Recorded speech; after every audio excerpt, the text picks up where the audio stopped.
দেখো, এটা একটা টুনটুনি পাখির বাসা। এর মধ্যে 3টে ছোট ছোট বাচ্চা আছে। হেভি লাগছে বাচ্চাগুলো। আমি এখন পারতে পারবো না, কালকে নাতি এসে পেরেছিল। এটা হচ্ছে টুনটুনি পাখির বাসা। কি সুন্দর লাউ গাছের ডগার মধ্যে করেছে, ঝুলছে। এখন ওই পাখিটা এসছে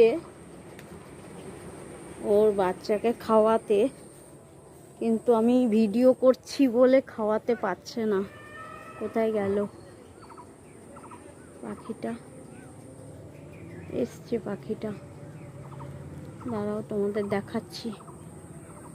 আমার গাছে কত পদ্ম ফুল দেখে নয়, যেগুলো ফুটবে কালকে। এই যে ভর্তি আছে, ওই যে অনেক আছে, এই যে সব ফুটবে কালকে।